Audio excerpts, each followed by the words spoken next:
បាទសូមស្វាគមន៍លោកអ្នកនាងមកកាន់កម្មវិធីផ្សាយរបស់សារព័ត៌មាន The Cambodia Daily បាទនៅក្នុងរាត្រីនេះយើងខ្ញុំសូមស្វាគមន៍លោកអ្នកនាងមកកាន់កម្មវិធីផ្សាយរបស់សារព័ត៌មាន The Cambodia Daily បាទសូមជម្រាបថាថ្ងៃនេះគឺជាកម្មវិធីផ្សាយតាមបណ្ដាញសង្គម Facebook YouTube និងនៅលើគេហទំព័រជាភាសាខ្មែរសម្រាប់យប់ថ្ងៃពុធទី4ខែមិថុនាបាទត្រូវជាថ្ងៃ9កើតខែចេសឆ្នាំអាសាញ់សពស័កពុទ្ធសករាជ2569គ្រិស្តសករាជ2025បាទជាដំបូងនេះសូមជូនមេត្តាព័ត៌មានប្រចាំថ្ងៃលោកហ៊ុនសែននឹងយកដីរបស់អ្នកស្រីហ៊ុនម៉ាណាកូនស្រីរបស់គាត់2ហិកតាដើម្បីសាងសង់អន្តេវាសិកដ្ឋានសម្រាប់និស្សិតក្រីក្របន្តការសិក្សានៅក្នុងទីក្រុងភ្នំពេញមេដឹកនាំបកកណ្ដាលអំណាចនៅកម្ពុជាជំរុញឲ្យវៀតណាមពន្លឿនការបោះបង្គោលព្រំដែនដែលនៅសល់ 16% ឲ្យបានឆាប់មេដឹកនាំកម្ពុជានឹងធ្វើជាម្ចាស់ផ្ទះរៀបចំកិច្ចប្រជុំ JBC ជាមួយនឹងថៃនៅថ្ងៃទី14ខែមិថុនានៅក្នុងទីក្រុងភ្នំពេញប្រធានាធិបតីថ្មីរបស់ប្រទេសកូរ៉េខាងត្បូងគឺលោកលីជេមីញុងសេចក្ដីធ្វើប្រជាធិបតេយ្យកូរ៉េខាងត្បូងនេះឲ្យដែលចិត្តស្លាប់នោះឲ្យរស់ឡើងវិញរួមនឹងកម្មវិធី Idea Talk បាទជាបន្តទៅទៀតខ្ញុំបាទតាំងសារដាសូមជូនព័ត៌មានពិស្ដាលោកហ៊ុនសែនប្រធានព្រឹទ្ធសភានិងជាប្រធានគណៈបកប្រជាជនកម្ពុជានឹងកសាងអន្តេវាសិកដ្ឋានសម្រាប់និស្សិតស្រីក្នុងគ្រួសារក្រីក្រមកពីតាមបណ្ដាខេត្តនានាដែលឡើងមកបន្តការសិក្សានៅក្នុងទីក្រុងភ្នំពេញដោយសាងសង់លើផ្ទៃដី2ហិកតាជាដីកូនស្រីរបស់លោកគឺអ្នកស្រីហ៊ុនម៉ាណានៅថ្ងៃទី4ខែមិថុនាឆ្នាំ2025លោកហ៊ុនសែនបានថ្លែងប្រាប់ទៅក្រុមប្រតិភូប្រឹក្សាជាតិកម្ពុជាដើម្បីស្ត្រីថាបន្ទាប់ពីការពិភាក្សាជាមួយនឹងភរិយានិងកូនស្រីរបស់លោកគឺលោកសម្រេចយកដី2ហិកតាដែលទិញតម្លៃជាង$10 លានសម្រាប់សាងសង់ស្ថានីយទូរទស្សន៍បាយ័ននៅជ្រោយចង្វាប្រគល់ជូនទៅក្រសួងកិច្ចការនារីដើម្បីសាងសង់អន្តេវាសិកដ្ឋានលោកហ៊ុនសែនអះអាងថាការសាងសង់អន្តេវាសិកដ្ឋាននិស្សិតស្រីស្នាក់នៅចំនួន500នាក់ត្រូវការបន្ទប់ចំនួន120បន្ទប់ដោយក្នុងមួយបន្ទប់អាចស្នាក់នៅបាន4នាក់ដោយមានចង្ក្រានបន្ទប់ទឹកនិងកន្លែងទទួលទានអាហារផងដែរជាមួយគ្នានេះក៏មានការរៀបចំកសាងប៉ុស្តិ៍សុខភាពនៅជាន់ដីផ្ទាល់ដែលមានបន្ទប់សម្រាប់ពិនិត្យជំងឺនិងបន្ទប់សម្រាប់គ្រូពេទ្យប្រចាំការទៀតផង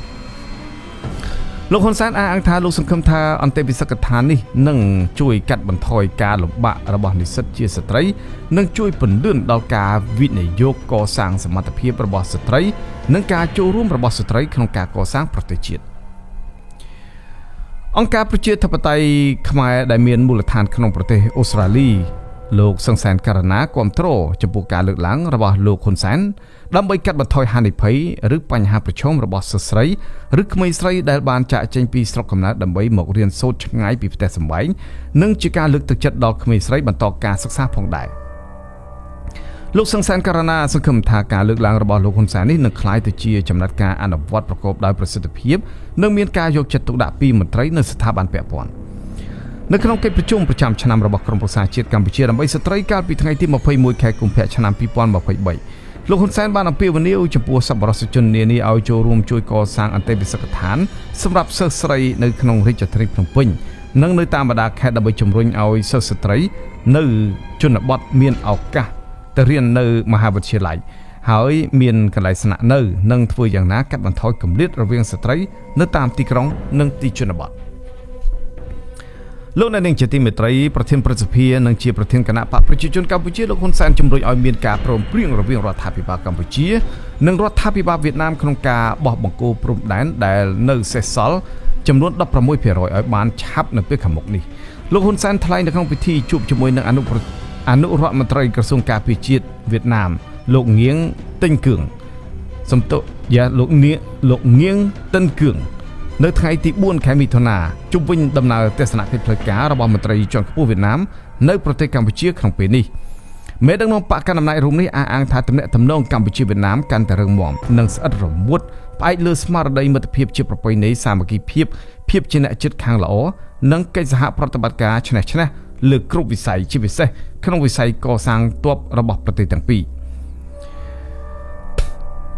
រ លោកហ៊ុនសែនបញ្ជាក់ថាសម្រាប់ទិវាខួប50ឆ្នាំនៃថ្ងៃរំដោះវៀតណាមភាគខាងត្បូងនាពេលខាងមុខនេះលោកនឹងទៅចូលរួមដោយផ្ទាល់លោកថាវត្តមានរបស់លោកទៅចូលរួមដោយផ្ទាល់នេះក៏ដើម្បីរំលឹកខួបប្រវត្តិសាស្ត្រលើកទី48ឆ្នាំពេលដែលលោកធ្វើដំណើរទៅចូលទៅសុំជំនួយពីប្រទេសវៀតណាមឲ្យជួយរំដោះប្រទេសជាតិពីរបបប្រល័យពូជសាសន៍ប៉ុលពតអនុរដ្ឋមន្ត្រីក្រសួងការពារជាតិវៀតណាមលោកងៀងទិញគឿងបានធ្វើដំណើរទស្សនកិច្ចផ្លូវការទៅកាន់ប្រទេសកម្ពុជារយៈពេល3ថ្ងៃចាប់ពីថ្ងៃទី3ដល់ថ្ងៃទី6ខែមិថុនាដែលត្រូវជួបជាមួយនឹងអគ្គមេបញ្ជាការនៃកងយុទ្ធពលខេមរៈភូមិន្ទលោកវងពិសេនលោកហ៊ុនម៉ាណែតនិងប្រធានព្រឹទ្ធសភាលោកហ៊ុនសែនផងដែរក្នុងជំនួបនេះលោកងៀនទិញគឿងបញ្ជាក់ថារដ្ឋាភិបាលវៀតណាមគ្រោងនឹងសាងសង់ស្ទូបមិត្តភាពកម្ពុជាវៀតណាមនៅក្នុងសារមន្ទីរជាតិរបស់វៀតណាមដើម្បីបង្ហាញសាធារណមតិជាតិនិងអន្តរជាតិឲ្យកាន់តែយល់ស៊ីជម្រៅពីទំនាក់ទំនងដ៏ស្អិតរមួត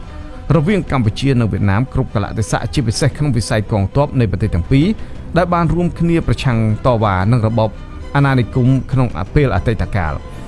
ជុំវិញបញ្ហានេះតំណាងរាជគណៈបក្សសង្គ្រោះជាតិលោកអ៊ុំសំអានបានប្រាប់សារព័ត៌មាននៅ Cambodia Daily នៅថ្ងៃនេះថាលោកចាត់ទុកការពន្លឿននៃការបោះបង្គោលព្រំដែនដែលនៅសល់ 16% ដោយមិនប្តឹងវៀតណាមទៅតុលាការយុត្តិធម៌អន្តរជាតិ ICJ នោះគឺជាការកាត់ដីខ្មែរបន្ថែមទៀតទៅឲ្យវៀតណាមតែប៉ុណ្ណោះលោកអ៊ុំសំអានជំរុញឲ្យលោកហ៊ុនម៉ាណែតដាក់សំណើទៅរដ្ឋសភាដើម្បីធ្វើសេចក្ដីបានលើច្បាប់សមុទ្រ UN Clause ហើយបន្ទាប់មកត្រូវសាររើការបោះបង្គោលព្រំដែនចំនួន 84% ឡើងវិញព្រោះការបោះបង្គោលព្រំដែននាពេលកន្លងមកនោះបានធ្វើឲ្យកម្ពុជាបាត់បង់ទឹកដីទៅប្រទេសវៀតណាមទាំងស្រុងរដ្ឋាភិបាលកម្ពុជាយល់ព្រមតាមសំណើរបស់រដ្ឋាភិបាលថៃក្នុងការទទួលធ្វើជាម្ចាស់ផ្ទះរៀបចំកិច្ចប្រជុំគណៈកម្មការចម្រុះខណ្ឌសីមានៅបោះបង្គោលព្រំដែនគោក JBC រវាងប្រទេសទាំងពីរនៅថ្ងៃទី14ខែមិថុនាឆ្នាំ2025ខាងមុខនេះក្នុងរាជធានីភ្នំពេញក្រោយពីប្រជុំនឹងចំនួនព្រំដែនសារព័ត៌មានរបស់រដ្ឋាភិបាលកម្ពុជា Fresh News បានដកស្រង់សម្ដីអ្នកនាំពាក្យក្រសួងការបរទេសកម្ពុជាលោកជុំសុនទរីនៅថ្ងៃនេះថាកម្ពុជានឹងធ្វើជាម្ចាស់ផ្ទះរៀបចំកិច្ចប្រជុំគណៈកម្មការចម្រុះខណ្ឌសីមានៅបោះបង្គោលព្រំដែនគោក JBC រវាងកម្ពុជានិងថៃនៅថ្ងៃទី14និងខែមិថុនាឆ្នាំ2025ខាងមុខនេះនៅក្នុងទីក្រុងភ្នំពេញអ្នកនាំពាក្យក្រសួងការបរទេសកម្ពុជារូបនេះបញ្ជាក់ថាជុំវិញកិច្ចប្រជុំនេះក្រសួងការបរទេសកម្ពុជាបានជូនព័ត៌មាននេះជាផ្លូវការទៅភាគីថៃរួចហើយគណៈកម្ពុជានៅតែប្រកាន់ជំហរដោះស្រាយបញ្ហាព្រំដែនដោយសន្តិវិធីតាមរយៈការប្រើប្រាស់យន្តការបច្ចេកទេសនិងច្បាប់អន្តរជាតិជាគោលប្រពន្ធដដែលអះអាងថាជាមួយនឹងការបដិញ្ញាចិត្តដ៏មោះមុតក្នុងការការពារអធិបតេយ្យនិងបូរណភាពទឹកដីរបស់ខ្លួនកម្ពុជាប្រកាន់ជំហររឹងមាំក្នុងការប្រែក្លាយតំបន់ព្រំដែនជាមួយប្រទេសជិតខាងឲ្យក្លាយទៅជាតំបន់សន្តិភាពមិត្តភាពកិច្ចសហប្រតិបត្តិការនិងការអភិវឌ្ឍដើម្បីជាផលប្រយោជន៍របស់ប្រទេសនិងប្រជាជនរៀងៗខ្លួនថ្លែងនៅក្នុងពិធីសមាជរដ្ឋសភានិងព្រឹទ្ធសភាកាលពីថ្ងៃទី2ខែមិថុនាលោកហ៊ុនម៉ាណែតបានចេញបញ្ជាឲ្យគណៈកម្មការព្រំដែនចម្រុះ JBC កម្ពុជារៀបចំប្រជុំ JBC ជាមួយនឹងភាគីថៃជាបន្ទាន់ដើម្បីដោះស្រាយបញ្ហាព្រំដែននិងបន្តការងារវាស់វែងខណ្ឌសីមានិងបោះបង្គោលព្រំដែនរវាងប្រទេសទាំងពីរឲ្យបានឆាប់លោកហ៊ុនម៉ាណែតបញ្ជាក់ថាកម្ពុជាក៏ត្រៀមដាក់របៀបវិរៈសម្រាប់កិច្ចប្រជុំ JBC ពាក់ព័ន្ធនឹងការយកបញ្ហាប្រាសាទតាមាន់ធំប្រាសាទតាមាន់តូចប្រាសាទតាក្របីនិងប្រាសាទមុំនិងតំបន់មុំ3ទៅកាន់តុលាការយុត្តិធម៌អន្តរជាតិដែរប្រធានក្រុមប្រឹក្សាឃ្លាំមើលកម្ពុជាលោកម៉ែនណាតបានប្រាប់សារព័ត៌មាននៅ Cambodia Daily នៅថ្ងៃនេះថាការប្រជុំគណៈកម្មការព្រំដែនចម្រុះ JBC រវាងប្រទេសទាំងពីរគឺជារឿងត្រឹមត្រូវដើម្បីរក្សាសណ្ដាប់ធ្នាប់តំបន់ព្រំដែននិងបញ្ជៀសបញ្ហាប្រឈមធ្ងន់ធ្ងរណាមួយដាក់គ្នាបន្តទៀតគណៈជំហររដ្ឋាភិបាលប្តឹងថៃទៅកាន់តុលាការអន្តរជាតិគណៈកម្មការនេះគ្មានសិទ្ធិសម្រេចនោះទេ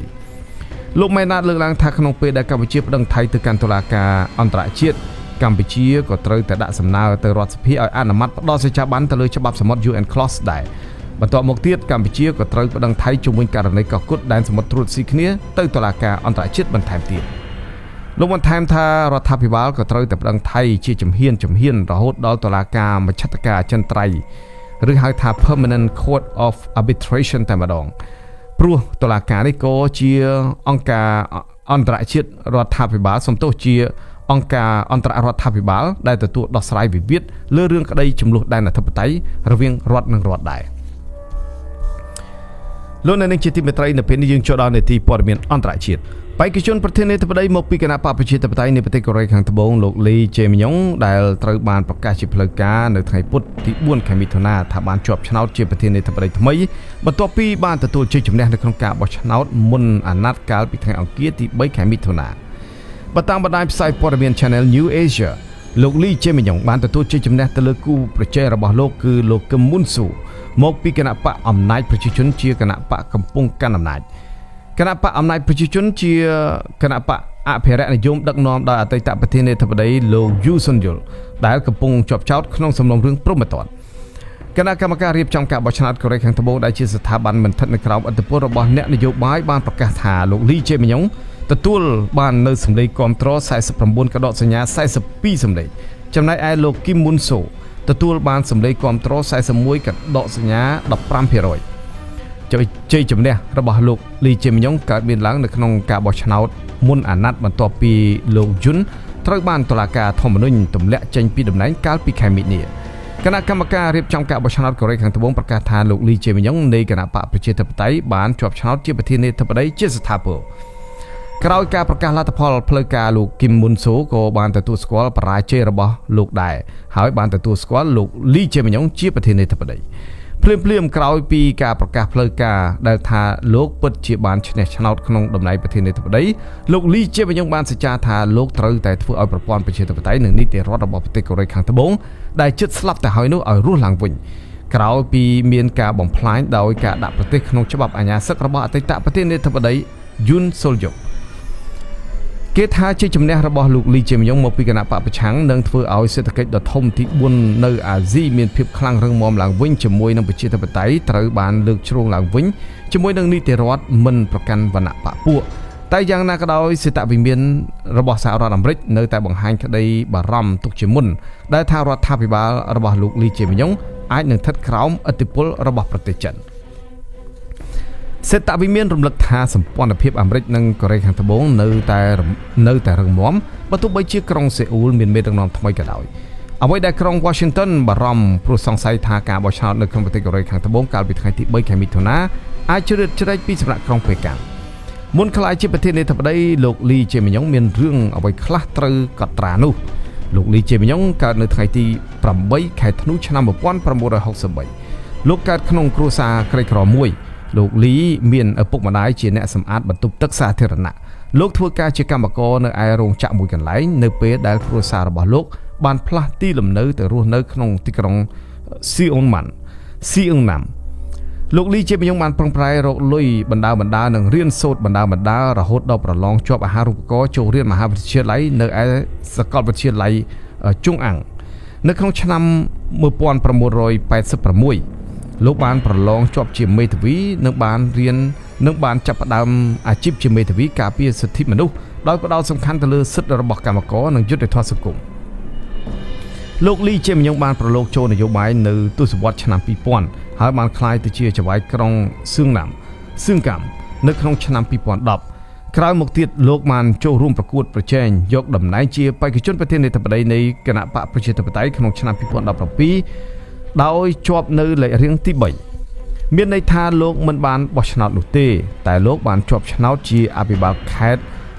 ជីងយ៉ុងគីនៅក្នុងឆ្នាំ2018លោកលីជេមយ៉ុងក៏បានបន្តកសាងឈ្មោះក្នុងនាមជាអ្នកនយោបាយនៅឆ្នាំ2022លោកលីជេមយ៉ុងបានចូលរួមប្រកួតនៅក្នុងការបោះឆ្នោតប្រធានាធិបតីតែចាញ់ក្រោមថ្វីដៃរបស់អតីតប្រធានាធិបតីយុនសុកយុលកាលពីដើមឆ្នាំ2024លោកត្រូវបានជន់ដៃឆៅកាន់កាំបិតចាក់ឲ្យរបួសត្រង់កអំឡុងពេលធ្វើយុទ្ធនាការឃោសនាបោះឆ្នោតក្នុងទីក្រុងប៊ូសានលោកលីជេមយ៉ុងនាពេលនេះកំពុងតែប្រឈមមុខនឹងរឿងក្តីពាក់ព័ន្ធនឹងការចាប់ប្រកាន់ពីការរំលោភបំពានទៅលើច្បាប់បោះឆ្នោតតែកាលពីខែមិនិនាសាឡាវតូក្នុងទីក្រុងសេអ៊ូលបានសម្រេចឲ្យលោកលីជេមយ៉ុងឈ្នះក្តីតែតុលាការកំពូលបានចេញសារក្រមលុបលើសារក្រមសម្រេចរបស់សាឡាវតូកាលពីខែឧសភាសំណុំរឿងនេះក្រុងនឹងត្រូវបានកាត់ក្តីសារជាថ្មីនៅថ្ងៃទី18ខែមិថុនាខាងមុខនេះមិនតែប៉ុណ្ណោះលោកក៏កំពុងប្រឈមមុខនឹងសវនកម្មដាច់ដោយឡែកមួយទៀតជុំវិញការចាប់ប្រកាន់ពីបទពុករលួយនិងស៊ីសំណូកផងដែរ លោកលីជាមញងជាមេដឹកនាំកូរ៉េខាងត្បូងដែលមានឆន្ទៈចង់ផ្សះផ្សាទំនាក់ទំនងឡើងវិញជាមួយនឹងកូរ៉េខាងជើងដែលជាសាច់ឈាមនឹងគ្នាតែយ៉ាងណាក៏ដោយលោកលីជាមញងសម្រេចថាទីក្រុងសេអ៊ូលទីក្រុង Washington និងទីក្រុងតូក្យូត្រូវតែជាដៃគូត្រីភាគីជាមួយគ្នាដោយផ្អែកលើគោលការណ៍ស្មើភាពបើតាមលោកលីជាមញងសហរដ្ឋអាមេរិកគឺជាសម្ព័ន្ធមិត្តរបស់កូរ៉េខាងត្បូងហើយចិនជាដៃគូយុទ្ធសាស្ត្រលោកលីជាមញងសច្ចាថាលោកមិនចោលសហរដ្ឋអាមេរិកដាច់ខាតហើយក៏មិនចោលចិនដាច់ខាតដែរតែនៅក្នុងអាណត្តិរបស់លោកវគ្គដំបូងនេះត្រូវឲ្យមានស្ថានភាពល្អប្រសើរខ្លាំងនៅទំនាក់ទំនងទាំងចិននិងសហរដ្ឋអាមេរិកប៉ុន្តែលោកមិនភ្លេចដាច់ខាតក្នុងការពង្រឹងប្រព័ន្ធប្រជាធិបតេយ្យនិងនីតិរដ្ឋមួយដែលមិនស្ថិតនៅក្រោមឥទ្ធិពលអ្នកនយោបាយឡើយបាទលោកអ្នកនាងជាទីមេត្រីនៅពេលនេះយើងចូលដល់នេតិកម្មវិធី Idea Talk តាមការគ្រោងទុកបាទសូមស្វាគមន៍លោកអ្នកនាងមកកាន់កម្មវិធី Idea Talk នៃសារព័ត៌មាន The Cambodia Daily នៅក្នុងរាត្រីនេះវាគ្មិនរបស់យើងគឺលោកមួងណារ៉េតលោកជាសកម្មជនសហគមន៍ខ្មែរក្នុងទីក្រុងឡុងប៊ិចដ៏សកម្មម្នាក់បាទលោកនឹងចូលរួមពិភាក្សាទៅលើប្រធានបទស្ដីអំពីភាពចម្រូងចម្រាសនៃព្រំដែនកម្ពុជាថៃប្រសិនបើលោកអ្នកនាងមានសំណួរឬយោបល់សូមសរសេរនៅក្នុងប្រអប់ comment ខាងក្រោមនៃកម្មវិធីផ្សាយរបស់យើងតាមអាសយដ្ឋាន www.facebook.com/withoutfearoffavorkh បាទនៅពេលនេះយើងបានភ្ជាប់លោកមួងណារ៉េតហើយបាទសូមជម្រាបសួរលោកមួងណារ៉េតបាទសូមជម្រាបសួរលោកតាំងសាដាហើយសូមជម្រាបសួរបងប្អូនទាំងអស់ដែលកំពុងតាមដានស្ដាប់នៅទស្សនាការផ្សាយរបស់សារព័ត៌មាន The Cambodia Daily បាទលោកមួងណារ៉េតលោកនឹងស្រាប់ហើយថាក្រោយពីភាពចម្រូងចម្រាសព្រំដែនកម្ពុជាថៃអស់រយៈពេល8ថ្ងៃរដ្ឋាភិបាលថៃបានចេញលិខិតមួយទៅកាន់រដ្ឋាភិបាលកម្ពុជាដោយចង់បង្ហាញពីការចង់បាននៃការចរចាទ្វេភាគីអំពីបញ្ហាព្រំដែនជាមួយកម្ពុជាបន្ទាប់ពីកម្ពុជាប្តឹងថៃទៅកាន់ក្រុងប្តឹងថៃទៅកាន់តុលាការយុត្តិធម៌អន្តរជាតិចំណែករដ្ឋមន្ត្រីការពារជាតិថៃលោកភូមិធម្មវិឆាយាឆៃនៅថ្ងៃពុធនេះក៏បានបញ្ជាក់ពីគោលនយោបាយរបស់ប្រទេសថៃដែលមិនទទួលស្គាល់ដែនសមត្ថកិច្ចឬដែនយុត្តាធិការរបស់តុលាការយុត្តិធម៌អន្តរជាតិ ICJ ដើម្បីការពារអធិបតេយ្យភាពរបស់ប្រទេសថៃនោះទេនៅថ្ងៃទី14ខែមិថុនាខាងមុខនេះកម្ពុជានឹងធ្វើជាម្ចាស់ផ្ទះរៀបចំកិច្ចប្រជុំគណៈកម្មការចម្រុះខណ្ឌសីមានិងបោះបង្គោលព្រំដែនគោកជាមួយថៃចំណែកលោកហ៊ុនម៉ាណែតអះអាងថាកម្ពុជាក៏ត្រៀមដាក់របៀបវារៈសម្រាប់កិច្ចប្រជុំ JBC ពាក់ព័ន្ធនឹងការយកបញ្ហាប្រាសាទតាមាន់ធំប្រាសាទតាមាន់តូចប្រាសាទតាកបីនិងតំបន់មុំបីទៅកាន់តុលាការយុត្តិធម៌អន្តរជាតិដែរតើកិច្ចប្រជុំនេះនឹងអាចជួយរំលត់ភាពចម្រូងចម្រាសរវាងព្រំដែនកម្ពុជាថៃបានដែរទេបាទលោកមួងណារ៉េតបាទអរគុណដល់លោកតាំងសារដាតាមពិតប្រធានបទយើងថ្ងៃនេះគឺក្តៅកគុកតែម្ដងហើយជាថ្មីម្ដងទៀតខ្ញុំមានក្តីសោមនស្សដែលបានមកជួបលោកតាំងសារដាជាថ្មីខានជួបគ្នាយូរក្រែលដែរហើយសង្ឃឹមថាលោកនឹងក្រុមការងារសុខសប្បាយជាធម្មតារឿងព្រំដែននេះគឺយើងជជែក1001យុគក៏តែមិនចប់តែព្រោះជារឿងដ៏ស្មុគស្មាញមែនទែនរវាងខ្មែរនិងថៃរឿងដែលស្មុគស្មាញបំផុតវាមិនមែនជារឿងព្រំដែនបច្ចេកទេសទេវាជារឿងនយោបាយនៅពេលដែលមានរឿងនយោបាយលោកឡំកុំថាឡើយការជជែកតតាំងគ្នានេះរៀបចំធ្វើនៅស្រុកខ្មែរឬក៏ស្រុកថៃឬក៏ស្រុកយ៉ាណាក៏អត់ដែលមានដំណោះស្រាយដែរដំណោះស្រាយវានៅលើបញ្ហានយោបាយទាំងនៅស្រុកថៃទាំងនៅស្រុកខ្មែរវាអត់មែនតាក់ទងនឹងរឿងព្រំដែននឹងសុទ្ធសាធទេព្រោះអីព្រំដែនវាអត់ដែលរត់វាអត់ដែលមង្គលវាអត់ដែលដើរវាអត់ដែលទៅណាទេបើថាវាមានការកំណត់ត្រឹមណាដីណាត្រឹមរបស់ខ្មែរប៉ុណ្ណាគឺដីហ្នឹងត្រឹមរបស់ខ្មែរប៉ុណ្ណឹងវាត្រូវតែមានការគូសមានអីនៅក្នុងសន្ធិសញ្ញាអន្តរជាតិនៅក្នុងច្បាប់អន្តរជាតិវាមានដូចថាវាច្បាស់លាស់សំខាន់គឺអាស្រ័យទៅលើភាគីដែលខូចនាំគ្នាបកស្រាយប្រឡត់ឬក៏ធ្វើឲ្យមានភាពមន្ទិលដើម្បីកេងចំណេញនយោបាយណាអញ្ចឹងយើងទាំងអស់គ្នាសប្ងៃទាំងប្រជាពលរដ្ឋខ្មែរនិងប្រជាពលរដ្ឋថៃអាផាត់ដោយសាររបៀបដឹកនាំរដ្ឋទេនៅពេលដែលរបៀបដឹកនាំរដ្ឋអត់អាចតំណាងឲ្យមតិមូលគ្នានៅក្នុងជាតិទាំងមូលបញ្ហាហ្នឹងคล้ายទៅជារឿងគណៈបកនយោបាយនិងក្រុមតកូលហ៊ុននិងតកូលថាក់ស៊ីនអញ្ចឹងណាហើយខ្ញុំជឿថារឿងនេះគឺជារឿងអកុសលខ្ញុំមិនជឿថាកម្ពុជាចង់ជួបបញ្ហាហ្នឹងហើយថៃចង់ជួបបញ្ហាហ្នឹងទេប៉ុន្តែរបបនយោបាយរបស់យើងគឺវាធ្លាក់ចូលនៅក្នុងអន្ទាក់មួយដែលការដឹកនាំអំណាចនៅពេលដែលយូរទៅគឺបង្កើតឲ្យមានតែក្រុមមួយក្រុមដែលលេចធ្លោជាងគេហើយក្រុមដទៃទៀតមិនមានឱកាសអីអញ្ចឹងទៅវាធ្វើឲ្យក្រុមនយោបាយផ្សេងទៀតចាប់ផ្ដើមគិតថាដឹកភ្លើងនៅម្ដុំព្រំដែនលេងទៅក្រែងលោបានមានសមានចិត្ត គេហៅថាជាតិនិយមពីជាតិទាំងសងខាងទៅអាចធ្វើឲ្យចំណេញនៅក្នុងការឲ្យបញ្ហានយោបាយហ្នឹងវានៅងុំវានៅឆេះសន្ធោសន្ធៅតទៅទៀតកុំឲ្យរលត់ឈឹងអីចឹងណាបាទអញ្ចឹងបើយើងនិយាយចេះបាទយ៉ាជឿចាបាទលោកមុនណារ៉េតលោកកំពុងមានវត្តមាននៅក្នុងទីក្រុង Long Beach នៃរដ្ឋ California ជាតំបន់ដែលមានខ្មែររស់នៅច្រើនជាងគេក្នុងសហរដ្ឋអាមេរិកនៅពេលនេះតើប្រតិកម្មរបស់ប្រជាពលរដ្ឋខ្មែរនៅទីនោះមានភាពយ៉ាងណាដែរបាទលោកមុនណារ៉េតតាមពិតខ្ញុំមើលទៅបងប្អូនខ្មែរមិនត្រឹមតែនៅស្រុកខ្មែរឬនៅស្រុកអាមេរិកទេដែលយើងនិយាយពីរឿងព្រំដែនថៃឬក៏បញ្ហារឿងព្រំប្រទល់ជាមួយវៀតណាមអីហ្នឹងខ្មែរបេះដូងខ្មែរនៅគ្រប់ទិសទីគឺមានសមានចិត្តគ្រប់គ្រងការដែលរក្សាបូរណភាពនិងអធិបតេយ្យភាពរបស់យើងហើយចង់និយាយថាថ្នាក់ដឹកនាំណាក៏ខ្មែរយើងគ្រប់គ្រងឲ្យរក្សាជំហរតតាំងជាមួយគេឲ្យខាងតែបានដើម្បីកុំឲ្យបាត់បង់ទឹកដីរបស់យើងកុំឲ្យគេរំលោភបំពានចង់ឲ្យយើងខ្លាំងហើយក៏ចង់ឲ្យមានសាមគ្គីភាពក្នុងជួរថ្នាក់ដឹកនាំខ្មែរយើងហ្នឹងដើម្បីឲ្យយើងខែងរែងអាចនឹងមូលមាត់គ្នាបានណាប៉ុន្តែអ្វីដែលស្ទង់មតិប្រជាពលរដ្ឋនៅទីនេះហើយតាមការជួបប្រស្រ័យតាក់ទងជាមួយគាត់ហ្នឹងគឺទំនុកចិត្តការទុកចិត្តលើរដ្ឋាភិបាលនៅក្នុងការដោះស្រាយបានប្រយោជន៍អីជាមួយគ្រួសារតកូលថាក់ស៊ីនហ្នឹងគឺពួកគាត់អត់សូវមានសេចក្តីទុកចិត្តច្រើនទេអត់មានសេចក្តីទុកចិត្តហ្នឹងគឺដោយសារតែយើងដឹងថារដ្ឋាភិបាលកម្ពុជាដឹកនាំរបៀបឯកបកនេះគឺដូចថាសម្លេងវាអត់មានមតិភាគច្រើនឬក៏ថាសម្លេងមានការមូលមាត់គ្នាពីសម្លេងប្រឆាំងឬក៏ផ្នែកណាទៀតនៅសង្គមហើយរដ្ឋាភិបាលយើងបង្ក្រាបគេពេកដូចថារឿងសង្គមជាតិរឿងអីរឿងព្រំដែនរឿងបកគោលរឿងអីហ្នឹងគឺនិយាយប៉ះមិនបានគឺយកគេទៅដាក់គុកដាក់ច្បាប់ពេលទៅជាបរដ្ឋដូចថាអត់សូវមានការទុកចិត្តខ្លាំងណាប៉ុន្តែយ៉ាងណាមកដល់ដំណាក់កាលនេះដោយសារឃើញថៃរៀងខូចខ្មែរយើងនៅតែមានសមានចិត្តជាមួយនឹង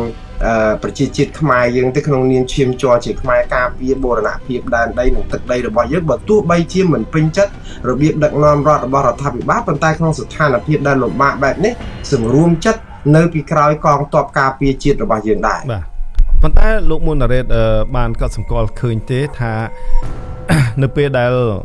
យុវជនខ្មែរអ្នកខ្លំមើលបញ្ហាព្រំដែនខ្មែរនិយាយអំពីបញ្ហាព្រំដែនថៃមិនសូវមានរដ្ឋាភិបាលធ្វើទុកបុកម្នេញទេប៉ុន្តែបើនិយាយប៉ះខាងកើតគឺប៉ះប្រទេសវៀតណាមវិញគឺតែងតែត្រូវចាប់ចងដាក់គុករឿងក្តីក្តាំពាក់ព័ន្ធនឹងបញ្ហាព្រំដែនហ្នឹងគឺថាមិនដែលចេះចប់ទេសូម្បីតែលោករងឈុនឬក៏អ្នកផ្សេងទៀតដែលនិយាយពាក់ព័ន្ធទៅនឹងបញ្ហាព្រំដែនវៀតណាមហ្នឹងគឺថាត្រូវបានចាប់គុកធ្វើទុកបុកម្នេញអ្នកខ្លះរត់ចេញពីប្រទេសដោយសារនិយាយរឿងបញ្ហាព្រំដែនចំណុចនេះលោកមើលឃើញអំពីភាពខុសគ្នានឹងកម្រិតណាបាទលោកមុនណារ៉េតរឿងនេះមែនតើទៅដូចខ្ញុំនិយាយចឹងថាបញ្ហាព្រំដែនយើងដោះស្រាយអត់អាចចប់បានទេបើសិនជាយើងនៅជជែកក្នុងនាមជារបៀបដែលប្រទេសនិងប្រទេសតែក្នុងករណីដែលឲ្យនយោបាយរឹតរួតបែបហ្នឹងព្រោះនៅពេលដែលរដ្ឋាភិបាលចាប់ផ្ដើមចាប់សកម្មជនដោយសារការនិយាយបញ្ចេញយោបល់ពីរឿងព្រំដែនហើយមិនដោះស្រាយបញ្ហាហ្នឹងឲ្យចំគោលដៅយើងចង់និយាយថាយើងអត់ដោះស្រាយបញ្ហាបានឯភ្លើងឆេះផ្ទះយើងអត់ប្រឹងយកទឹកទៅពលុតភ្លើងទេតែយើងនាំគ្នាទៅខ្ទប់មាត់អ្នកហួចហៅខ្យល់ណាដល់អញ្ចឹងអាឫសគល់នៃបញ្ហាវានៅលើភ្លើងឆេះផ្ទះហ្នឹងវាមិនមែននៅលើអ្នកហួចហៅខ្យល់ទេព្រោះហួចហៅខ្យល់យ៉ាងម៉េចក៏ខ្យល់វាអត់មកតាមហួចនឹងដែរព្រោះអីអានោះវាគ្រាន់តែជាសន្ទុះមនុស្សដែលមិនពេញចិត្តឬក៏ចង់ស្រែកហៅឲ្យគេជួយអីចឹងជួនកាលហួចចុះហួចឡើងទៅវាអាចបានឡានអគ្គិភ័យផលិតភ្លើងផលិតអីដែរប៉ុន្តែយើងវាទៅវាយអាអ្នកហួចនឹងទៀតទៅទាត់ទៅចាប់ដាក់ឃុំអីចឹងទៅចឹងធ្វើឲ្យគេដឹងថាស្មារតីនៃការដោះស្រាយបញ្ហាព្រំដែនមានភាពមិនស្មោះត្រង់ឬក៏តាក់ទងនឹងអានយោបាយអញជួយឯងជួយអញវាធ្វើឲ្យប៉ះពាល់ខូចអធិបតេយ្យបូរណភាពទឹកដីហើយនឹងតាក់ទងនឹងការរក្សាដីយើងឲ្យនៅគង់វង្សអីចាស់ឲ្យប្រជាពលរដ្ឋចាប់បាត់ផ្ដាមមានមន្ទិលនៅពេលដែលយើងថាបើខ្ញុំហួចហៅខ្យល់ក៏ដោយតែហួចហៅឲ្យគេមកជួយតែយើងមកវាយអ្នកហួចហៅជួយចឹងបានន័យថាយើងមានលក្ខកំនួចអីហើយបាទលោកមុនណារ៉េតនៅថ្ងៃនេះរដ្ឋាភិបាលថៃបានចេញលិខិតមួយទៅកាន់រដ្ឋាភិបាលកម្ពុជាដោយបង្ហាញអំពីការចងចរចាទ្វេភាគីលើបញ្ហាព្រំដែនជាមួយកម្ពុជាក្រោយកិច្ចប្រជុំនេះបើន័យថាកិច្ចប្រជុំនៅថ្ងៃទី14ខែមិថុនាខាងមុខបើកម្ពុជាដកខ្លួនឈប់ប្តឹងថៃដោយងាកមកចរចាទ្វេភាគីវិញ តើរដ្ឋាភិបាលកម្ពុជានឹងប្រឈមមុខទៅនឹងសម្លេងមហាជនខ្មែរនឹងកម្រិតណាដែរទៅព្រោះថានៅពេលនេះលោកដឹងស្រាប់ហើយនៅពេលដែលមានការចេញលិខិតរបស់រដ្ឋាភិបាលថៃសម្ដីរបស់ប្រមុខការពារជាតិថៃក្តីគឺនាំឲ្យមហាជនខ្មែរនឹងគឺថាមិនពេញចិត្តឬក៏ព្រួយបារម្ភជំនួសរដ្ឋាភិបាលកម្ពុជាក៏លោដូចថាដើរខុសកន្លងណាមួយដោយចាញ់បោកទៅលើការលបួងលួងលោមរបស់ភាគីថៃតាមរយៈការចង់ចរចាទ្វេភាគីព្រោះថាមហាជនទូទៅទាំងនគរទូទាំងប្រទេសរួមទាំងពលរដ្ឋខ្មែរនៅឯនាយសមុទ្រជុំវិញពិភពលោកចង់ឃើញរដ្ឋាភិបាលកម្ពុជានឹងដាក់បញ្ហាព្រំដែនរវាងកម្ពុជាថៃក្តីបញ្ហាព្រំដែនកម្ពុជាវៀតណាមក្តីទៅកាន់តុលាការយុត្តិធម៌អន្តរជាតិ ICJ តែម្ដងចំណុចនេះតើលោកយល់យ៉ាងម៉េចបាទលោកមូណារ៉េតសូមជួយខ្ញុំថារដ្ឋាភិបាលកម្ពុជាមកដល់ម៉ោងនេះគឺកំពុងតែនៅក្នុងឆ្នាំងទឹកក្តៅដូចគ្នានឹងរដ្ឋាភិបាលថៃដែលកំពុងត្រាំក្នុងឆ្នាំងទឹកក្តៅដូចគ្នាទឹកក្តៅនេះនៅក្នុងន័យថាចលនាជាតិនិយមនៅប្រទេសថៃគឺវាស្រួចស្រាលសម្បើមខ្លាំងណាស់ដែរដោយសារអី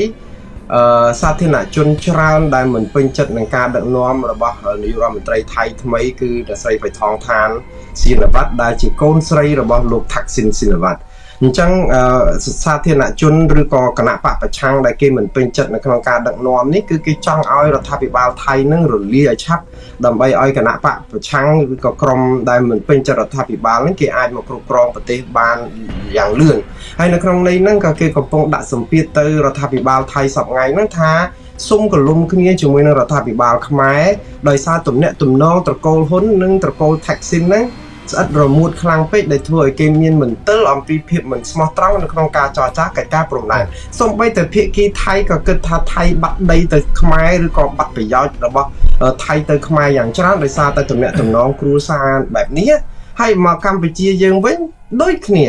យើងយល់ថាទំនាក់ទំនងរបស់លោកហ៊ុនសែនហើយនឹងថាក់ស៊ីនហើយនឹងរដ្ឋាភិបាលថ្មីរបស់កម្ពុជាដែលមានលោកហ៊ុនម៉ាណែតដែលជាកូនប្រុសរបស់លោកហ៊ុនសែនហ្នឹងតាក់ទងជាមួយនឹងលោកថាក់ស៊ីនក៏សាធារណមតិទូទៅមើលឃើញថាការដោះស្រាយរបៀបជានយោបាយការពីអំណាចរៀងខ្លួនអញជួយអញជួយអញនេះក៏ធ្វើឲ្យប្រជាពលរដ្ឋនឹងមានមន្ទិលសូម្បីតែមន្ទិលហ្នឹងគឺថាឥឡូវដំណោះស្រាយហ្នឹងដំបូងយើងឃើញរដ្ឋសភាបើកសមាជបើកអីប្រជុំអីដល់ម៉ោង12កណ្ដាលអាត្រៀតអីអញ្ចឹងដើម្បីមិនដែលមាននៅក្នុងប្រវត្តិសាស្ត្រក៏និយាយថារឿងដល់ទៅសមាជសភាអីអញ្ចឹងសមាជប្រជាពលរដ្ឋធម្មតាដែលមានចែងនៅក្នុងរដ្ឋធម្មនុញ្ញដែលថាធ្វើមួយឆ្នាំម្ដងដើម្បីដោះស្រាយទុករិះអីអត់ដែរទេ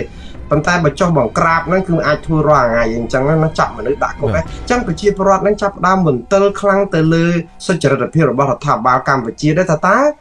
ខ្លួនពិតជាមានចេតនាចង់យកបញ្ហានេះទៅដាក់នៅតុលាការយុត្តិធម៌អន្តរជាតិដើម្បីឲ្យដោះស្រាយឬក៏យ៉ាងណាឬក៏គ្រាន់តែធ្វើដើម្បីបន្សាបគំសួលមនោសញ្ចេតនាការក្រែវក្រោធរបស់ប្រជាពលរដ្ឋដែលថារដ្ឋាភិបាលខ្មែរនៅតែឲ្យរដ្ឋាភិបាលថៃលួងលោមយកទៅចរចាទៅហើយលទ្ធផលគឺបាញ់គ្នាប្រាវស្លាប់ទាហានខ្មែរទៀតអញ្ចឹងប្រជាពលរដ្ឋខ្មែរក៏នៅតែមិនទុកចិត្តនៅក្នុងរឿងនេះឥឡូវចូលដល់មករឿងថាឥឡូវថៃបោះបាល់មកឲ្យកម្ពុជាថ្ងៃ14ដោយលោកសារដាទៅផ្សាយមិញ14មិថុនានឹងរៀបចំកម្មវិធីជជែកក្រុមគណៈកម្មាធិការកិច្ចការចម្រុះព្រំដែនរវាងប្រទេសទាំងពីរហៅកាត់ថា JBC ណាធ្វើនៅប្រទេសកម្ពុជា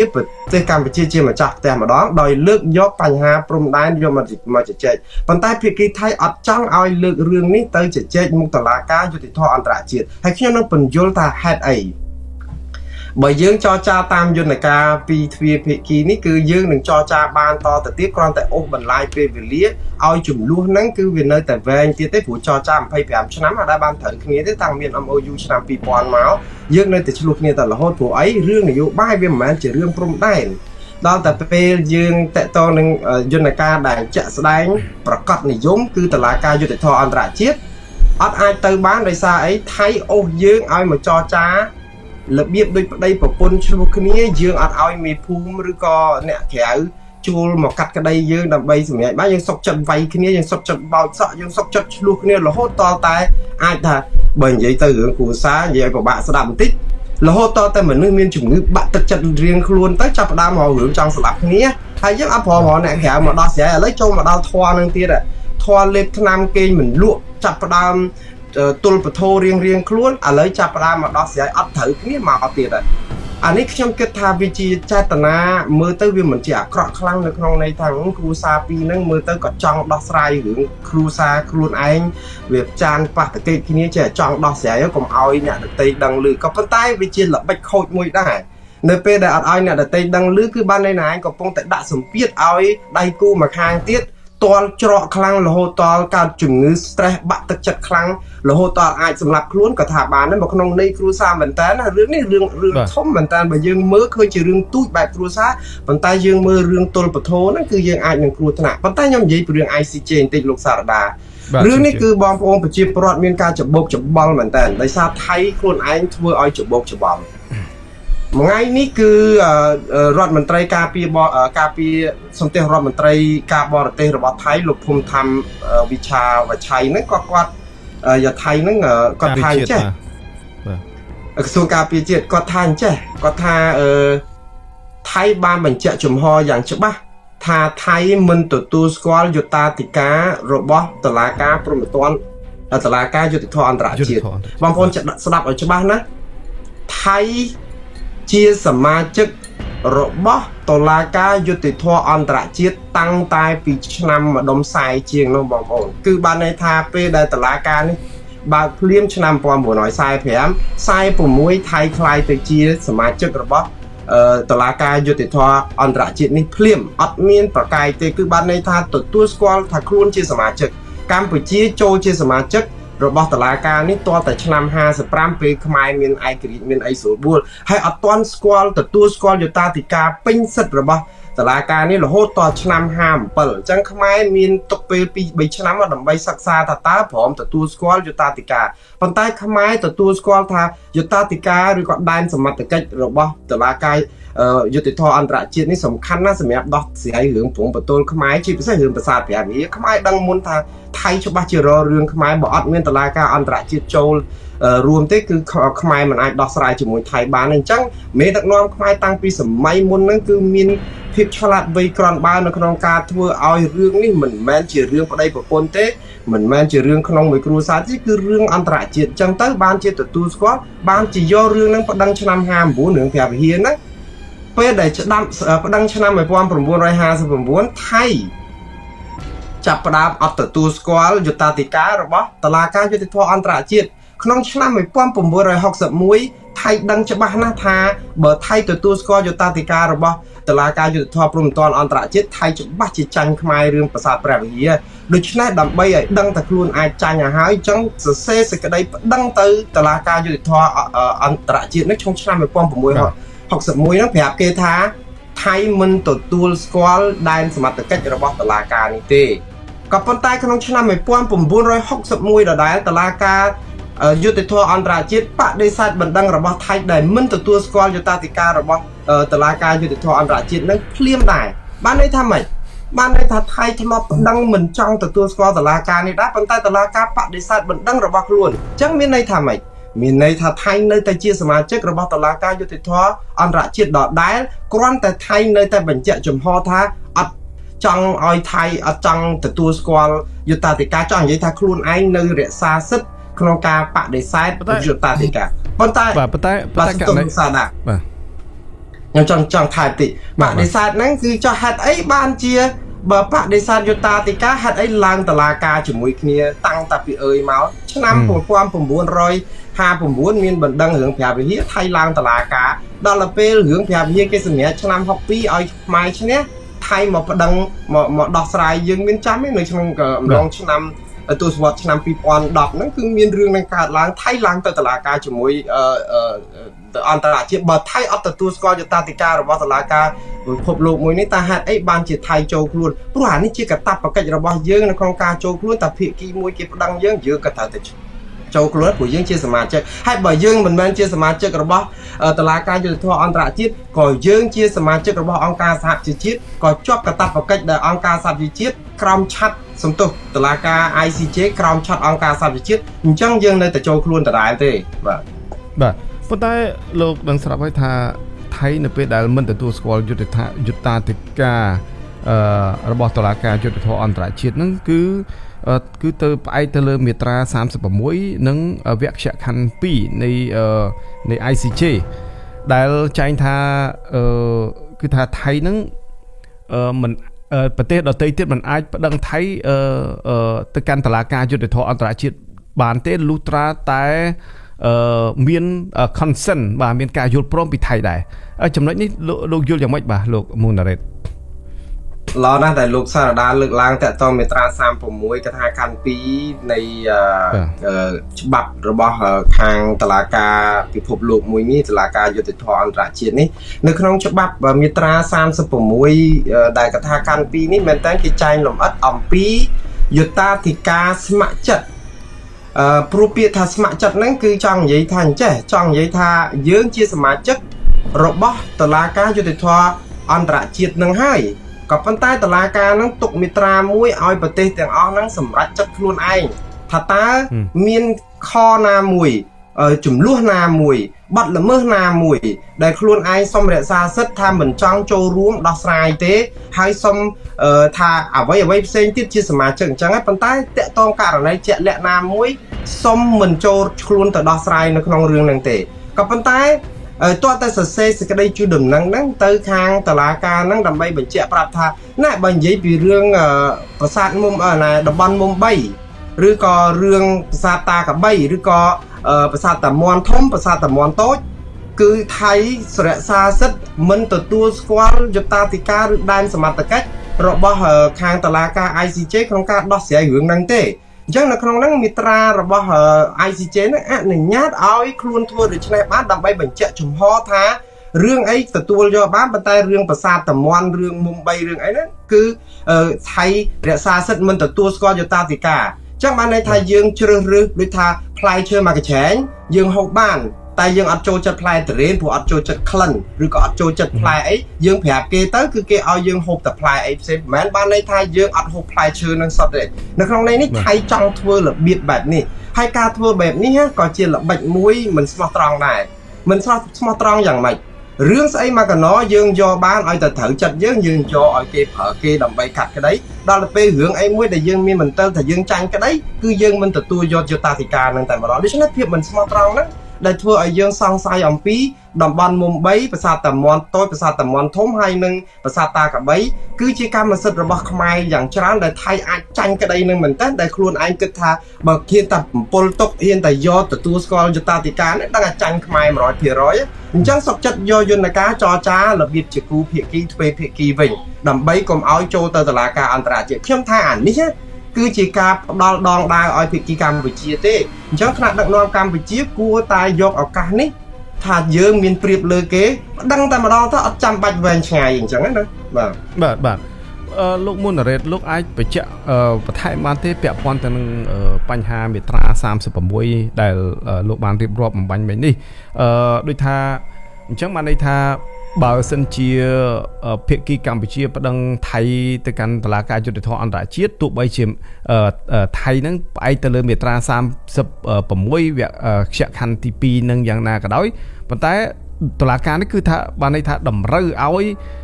ភាគីថៃហ្នឹងត្រូវការសរសេរលិខិតបញ្ជាក់មិនអញ្ចឹងហ៎លោកមុនរ៉េតចង់មានន័យអញ្ចឹងហ៎សរសេរលិខិតបញ្ជាក់ហ្នឹងបញ្ជាក់របៀបម៉េចបាទជាតាមពិតថៃមកដល់ម៉ោងនេះគាត់ប្រើពាក្យគេហៅថាលិខិតមួយរញ្ជួយគ្រប់ម៉ែកលិខិតមួយរញ្ជួយគ្រប់ម៉ែកហ្នឹងគឺយើងដឹងហើយរដ្ឋមន្ត្រីការពារជាតិលោកភូមិធម្មហ្នឹងក៏លើកឡើងអំពីអ្វីដែលថ្មីនេះប្រហែលជារឿងប្រហែលជាលោកសារដាប្រហែលជានៅចាំឬក៏មិនចាំពេលដែលរដ្ឋមន្ត្រីមុននាយករដ្ឋមន្ត្រីមុនអ្នកស្រីបថងថាណាដែលលោកឡើងមកកាន់បានប្រហែលខ្លីបំផុតមុននឹងធ្លាក់ពីតំណែងវិញទៅហ្នឹងក្នុងឆ្នាំ2024ហ្នឹងគឺគណៈបាទសូមជឿខ្ញុំមិនចាំទេខ្ញុំសុំទោសថៃក៏ដូរនាយករដ្ឋមន្ត្រីច្រើនពេកអាហ្នឹងជារឿងពលទុកដែរបើកុំដូរដូចខ្មែរមកយើងចាំមកដល់លោកហ៊ុនសែនកាន់30-40ឆ្នាំយើងចាំតែមួយអញ្ចឹងដល់ពេលគេដូរញាប់ពេកខ្ញុំអត់ចាំដែររឿងដល់ពេលគាត់ដូរលឿនហ្នឹងគឺនៅក្នុងឆ្នាំ2024ហ្នឹងគណៈរដ្ឋមន្ត្រីរបស់គាត់គឺបានជជែកគ្នាហើយចេញសេចក្តីថ្លែងការណ៍មួយមិនទទួលស្គាល់ថាវិសិនរបស់បាទមិនទទួលស្គាល់យុត្តាធិការរបស់តុលាការយុត្តិធម៌ អន្តរជាតិនេះនៅក្នុងឆ្នាំ2024ហ្នឹងបញ្ជាក់ចំហថាថៃនៅតែខ្វល់ខ្វាយឬក៏មិនពេញចិត្តនឹងយុត្តាធិការរបស់តុលាការអន្តរជាតិនេះហើយយើងចាំបើថៃនៅតែបញ្ជាក់ចំហតែខ្លួនមិនពេញចិត្តយុត្តាធិការអន្តរជាតិតុលាការអន្តរជាតិបានន័យថាថៃមានចំណុចខ្សោយអីមួយឲ្យតាក់ទងនឹងរឿងព្រំដែនបើសិនជាយើងខ្លាំងមានប្រៀបថាឈ្នះខ្មែរដីនឹង 100% របស់ថៃវាអត់មានរឿងអីត្រូវមន្ទិលខ្លាចនៅក្នុងអង្គការសហជីវជាតិឬក៏តុលាការអន្តរជាតិទេដូច្នេះយើងនិយាយជារួមគឺថៃមានចំណុចខ្សោយខ្លាំងនៅក្នុងផ្នែករឿងព្រំដែនហ្នឹងដែលធ្វើឲ្យខ្មែរមិនគួរណាអល់ឯកអីបន្តិចសោះហើយក៏មិនមែនថាឥឡូវឃើញគេខ្សោយឯនាំគ្នាសកត់កគេយកចាក់យកអត់ទេខ្ញុំចង់និយាយថាច្បាប់មានភាគីថៃបញ្ជាក់ចំហច្បាស់លាស់ហើយថាខ្លួនអត់ចង់ទទួលស្គាល់យុត្តាធិការរបស់តុលាការយុត្តិធម៌អន្តរជាតិមិនមែនបានន័យថាថៃអត់ចង់ដោះស្រាយរឿងនេះបានន័យថាថៃដឹងថាបើដោះស្រាយរឿងចាញ់ខ្មែរអានេះហើយដែលធ្វើឲ្យខ្មែរហេតុអីបាននៅអល់ឯកបាទលោកមុនរ៉េតឧទាហរណ៍ថាឥឡូវខ្មែរមិនព្រមចរចាការចរចាទ្វេភាគីហ្នឹងគឺថាបរាជ័យហើយខ្មែរយើងនៅតែសម្រេចចិត្តក្នុងការដាក់បណ្ដឹងទៅកាន់តុលាការយុត្តិធម៌អន្តរជាតិហើយតុលាការយុត្តិធម៌អន្តរជាតិនៅពេលនោះក៏ធ្វើការកាត់សេចក្តីកំបាំងមុខព្រោះថាថៃនឹងមិនទៅទេព្រោះថាខ្លួនឯងជាជនល្មើសដូច្នេះមិនទៅចូលរួមនៅក្នុងការកាត់សេចក្តីរបស់តុលាការយុត្តិធម៌អន្តរជាតិតតាំងក្តីនៅទីនោះទេប៉ុន្តែនៅពេលនោះនឹងមានការកាត់ក្តីកំបាំងមុខហើយបើសិនជាគូភាគីណាមិនទៅអានឹងតាមផ្លូវច្បាប់ត្រូវកាត់ក្តីកំបាំងមុខមិនចឹងឯលោកមុនរ៉េតបើកាត់ក្តីកំបាំងមុខឲ្យកម្ពុជាឈ្នះហើយថៃនៅតែមិនដកទ័ពចេញពីប្រទេសកម្ពុជាក្នុងតំបន់មុំ3ក្តីក្នុងប្រាសាទតាមាន់តូចតាមាន់ធំប្រាសាទតាកបីក្តីតើកម្ពុជានឹងប្រើយន្តការអីទៀតបាទពេលនេះខ្ញុំជឿថានៅពេលដែលខ្មែរដាក់ពាក្យប្តឹងទៅតុលាការយុត្តិធម៌អន្តរជាតិ 100% ខ្ញុំជឿជាក់ថាថៃមិនអាចនៅស្ងៀមបានទេនៅស្ងៀមនេះនៅក្នុងន័យថាថៃត្រូវតែសរសេរសេចក្តីថ្លែងការណ៍របស់ខ្លួនឬក៏ដាក់សារណាឬក៏បញ្ជូនកំណត់ហេតុកំណត់ទូតអីបែបយ៉ាងទៅតុលាការយុត្តិធម៌អន្តរជាតិបញ្ជាក់ចំហពីរឿងប្រាសាទតាកបីឬក៏តំបន់តូចតំបន់ធំនិងតំបន់មុំ3នឹងដាច់ខាតឲ្យដើម្បីឲ្យជាឯកសារការប្រវត្តិឲ្យតុលាការយុត្តិធម៌អន្តរជាតិដឹងថាចំហថៃដែលមិនព្រមចូលខ្លួនហ្នឹងគឺដោយសារតែខ្លួនសំអាងទៅលើអីដែរដូច្នេះចង់ថៃចូលឬមិនចូលវាមិនមែនជាបញ្ហាទេបញ្ហាត្រង់ថាតុលាការបានបណ្ដឹងពីភាគីកម្ពុជាដែលទាមទារអីមួយដូច្នេះនៅពេលដែលមានបណ្ដឹងនោះគឺភាគីតុលាការគឺនឹងពិនិត្យមើលឲ្យដូចខ្ញុំជំរាបលោកសាដាអញ្ចឹងកុំភ្លេចថាថៃគឺជាគូភាគីនៅក្នុងឬក៏ជាសមាជិករបស់តុលាការយុត្តិធម៌អន្តរជាតិនេះអត់ទាន់បានដកខ្លួនចេញទេថៃដកខ្លួនចេញតែពីតុលាការព្រហ្មទណ្ឌអន្តរជាតិទេណាអញ្ចឹងតុលាការព្រហ្មទណ្ឌអន្តរជាតិមួយអត់មានយុត្តាធិការទៅលើដែនសមត្ថកិច្ចរបស់ថៃបានទេព្រោះថៃបានដកខ្លួនចេញពីសមាជិកតែថៃអត់បានដកខ្លួនចេញពីសមាជិករបស់តុលាការ ICJ នេះទេដូច្នេះថៃនៅតែមាន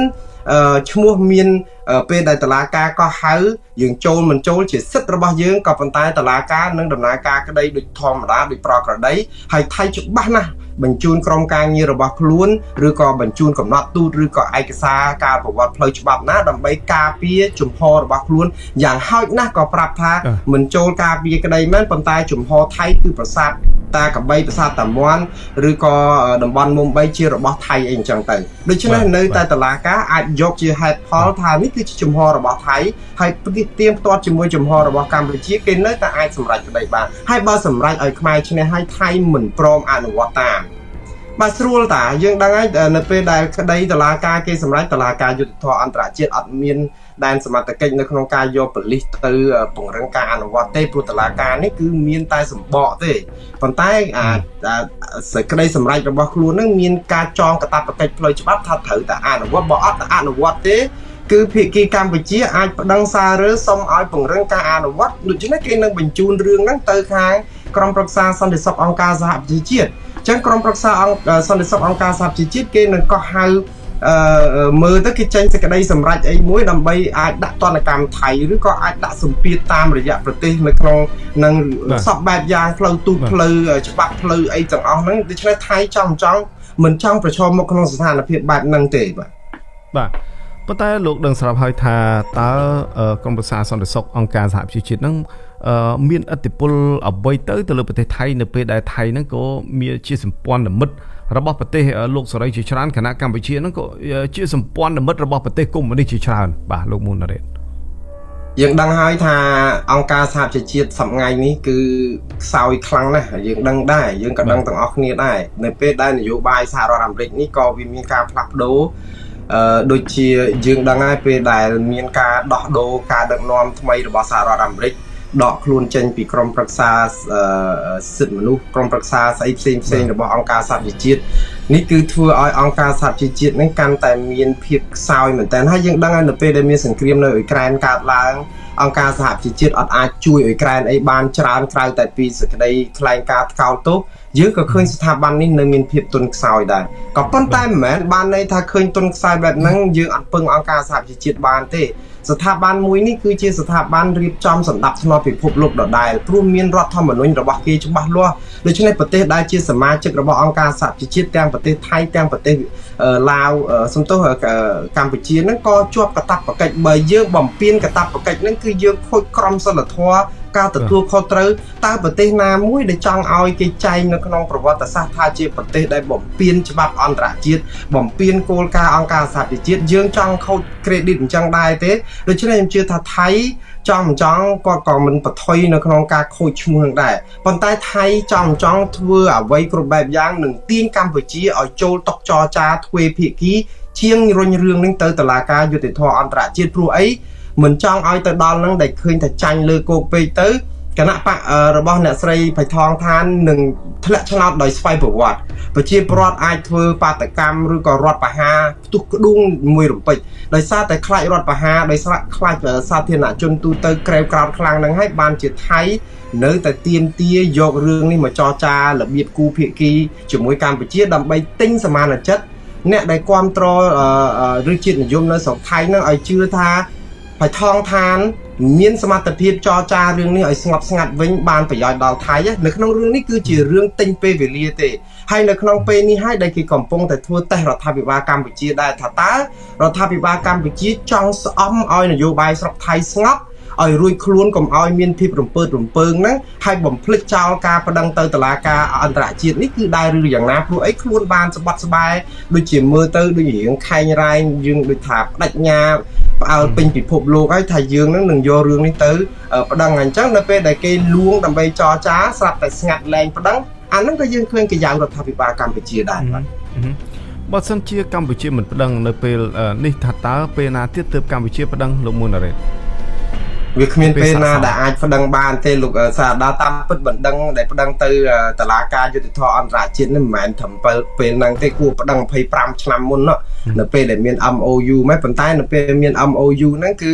យើងដោយសារតែយើងយល់ស្របគ្នាថាប្រហែលជាអាចដោះស្រាយបញ្ហាព្រំដែនដោយសន្តិភាពដោយភេទរភាពដោយអីហ្នឹងបានហើយប៉ុន្តែដែលមានសន្តិភាពនិងភេទរភាពឯណានៅពេលដែលព្រំសីមាអត់យល់គ្នាដូចយើងចង់និយាយធ្វើស្រែជាប់គ្នាភ្លឺស្រែកដាលនឹងមួយយើងទាយយកម្នាក់មកជាហៀងហ្នឹងអញ្ចឹងយើងទាយយកទាំងអស់មិនមែនម្នាក់មកជាហៀងម្នាក់ទាយយកទាំងអស់ម្នាក់ទៀតទាយយកទាំងអស់ដែរទៅធ្វើយ៉ាងម៉េចបើគ្នាមានតែពីរនាក់ឲ្យទាយគ្នាដេកកដាលតើអ្នកណាត្រូវហើយយើងនៅតែឆ្លោះគ្នាអញ្ចឹងរហូតហើយអត់ព្រមលើករហភាគីទី3ណាមួយដោះស្រាយបានន័យថាខ្លួនឯងយកបញ្ហាហ្នឹងអះអាងថានឹងអាចដោះស្រាយបានហើយប្រឡប់បាន25ឆ្នាំហើយរឿងក៏ដោយសារនយោបាយស្រុកខ្មែរដែរដោយសារស្រុកខ្មែរអត់មានគណៈបកប្រឆាំងបងប្អូនថាអូបើមានគណៈបកប្រឆាំងផ្ទុះអាវុធតាំងតែពី25ឆ្នាំមុនណាមិនមែនរក្សាសន្តិភាពដល់ប៉ុណ្ណឹងទេខ្ញុំជឿថាអាវុធនេះវាក្នុងផ្ទុះក្នុងពេលណាមួយចាក់ជាមិនខានទេបើផ្ទុះឲ្យហើយហ្មងទៅឲ្យវារលត់ឆឹងទៅសំណុកបោះលបងបោះអីឲ្យវាកុំឲ្យវិញបាច់ទៀតឲ្យវាចប់មួយសាទៅមិនចឹងទេបើសិនជាយើងអត់ដឹងថាថ្ងៃណាផ្ទុះអាហ្នឹងវេទនាជាងអាផ្ទុះម្ដងឲ្យហើយទៀតបាទលោកមុនរ៉េតសារព័ត៌មានរបស់រដ្ឋាភិបាលបានចុះផ្សាយកាលពីថ្ងៃទី2ខែមិថុនាឆ្នាំ2025នេះថាកងទ័ពកម្ពុជាដែលកំពុងឈរជើងនៅតំបន់ជួរមុខបានចាប់ drone មួយគ្រឿងដោយអះអាងថារបស់ភាគីថៃដែលហោះចូលស៊ើបការនៅលើទឹកដីខ្មែរប៉ុន្តែអ្នកនាំពាក្យយោធាថៃលោកវិនថៃស៊ូវ៉ារីបដិសេធការលើកឡើងអំពីការចាប់បាន drone ថៃនោះគឺជាការប្រឌិតព័ត៌មានបាទតើលោកយល់ឃើញដូចម្ដេចជុំវិញបញ្ហានេះលោកមូនរ៉េតបាទសូមជួយចំពោះរឿង drone នេះបើថាជារបស់ថៃនេះខ្ញុំអត់មានឆ្ងល់មិនទិលអីតែបន្តិចព្រោះអារឿង drone របស់ថៃគាត់ថា drone ជួនកាលយន្តហោះ ដែលហោះយកការនៅលើទល់ដែនខ្មែរថៃហ្នឹងគឺគេហោះរាល់ថ្ងៃហ្នឹងគាត់តែយើងចាប់អត់បានយល់ទេគេហោះបត្រុយពេញតែអាកាសហ្នឹងក៏ប៉ុន្តែដែលយើងចាប់គេមិនបានប៉ុន្តែអា drone ហ្នឹងវាអាចដោយសារតែ drone យើងដឹងហើយកម្លាំងហោះរបស់វាហ្នឹងគឺវាចិត្តមែនតើបានតែប្រហែលគីឡូអីអញ្ចឹងទៅហើយដោយសារវាប្រើអាគុយដូច្នេះវាពេលដែលចិត្តពេកទៅជួនកាលវាអាចអស់អាគុយវាអាចខ្សោយអាប្រព័ន្ធបញ្ជាអញ្ចឹងទៅវាអាចបញ្ជាមកមូលដ្ឋាននៃកន្លែងបញ្ជាក្បែរហ្នឹងបានអញ្ចឹងទៅក៏ធ្លាក់ឬក៏អីពាក្យថាចាប់បានហ្នឹងគឺវារៀងដូចសពេចសពិលទេចាប់បានហ្នឹងមិនយកសំណាញ់បង់ទេអាម៉េចឬក៏ទៅបាញ់វាធ្លាក់ឬក៏យ៉ាងម៉េចខ្ញុំអត់ដឹងដែរចំពោះខ្ញុំគិតថាប្រហែលជាវាខ្សោយថ្មអស់ទៅក៏វាធ្លាក់ចៃដន្យទៅឬក៏តាក់ក្នុងព្រៃឬមែកឈើណាទៅយើងក៏ទៅរើសវាមកបានតែរឿងចាប់បានវាដូចជារឿងពេលថាចាប់បានន័យថាយើងទៅតាក់ទៅយើងមានប្រព័ន្ធអេឡិចត្រូនិកដើម្បីផ្ដាច់ឧបករណ៍ហ្នឹងទៅឲ្យធ្លាក់មកក្នុងដីយើងហើយលែងអាចកម្រើកបានទៅយើងយកមកបានប៉ុន្តែវាអត់មានភាពច្បាស់លាស់គ្រាន់តែថាឃើញគាត់លើកកាន់ drone មួយហ្នឹងគឺបញ្ជាក់ថាវាជា drone ដែលពិសេសប្រហែលជាមិនមែនដូចថាខាងតបខ្មែរគាត់ថាមិនមាន drone បែបហ្នឹងអញ្ចឹងការសពេចសពើមានតែថៃហើយនៅតំបន់ហ្នឹងវាអត់មានចិនវាអត់មានយួនវាអត់មានណាទេក្រៅតែពីថៃទេព្រោះយើងនៅជាប់គ្នាជាមួយនឹងលេនដ្ឋានរបស់ថៃនិងខ្មែរបើអត់ខ្មែរអ្នកធ្វើមានថៃមានណាទៀតលើពីរអ្នកនៅក្បែរផ្ទះគ្នាហ្នឹងបើសិនជាហ្នឹងវាមានថៃនឹងឯងការចោតប្រកាសទៅឬភាគីថៃហ្នឹងមានតែចឹងឯងបាទប៉ុន្តែលោកអ្នកនាំពាក្យយោធាថៃហ្នឹងគាត់ថាចាំបាច់ទៅស៊ើបការសម្ងាត់រឿងខ្មែរទៅអីបើខ្មែរមួយថ្ងៃថតដាក់ Facebook ផុសផ្អើលព្រាតហ្នឹងដូច្នេះវីដេអូហ្នឹងប្រើគ្រប់គ្រាន់នៅក្នុងការចាប់យករូបភាពនៅក្នុងប្រទេសកម្ពុជាហើយមិនបាច់ចាំបាច់ប្រើ drone នាំតែអស់ថ្មនាំតែហត់នាំតែអីទេចំណុចនេះលោកយល់យ៉ាងម៉េចបាទលោកមូនតារ៉េត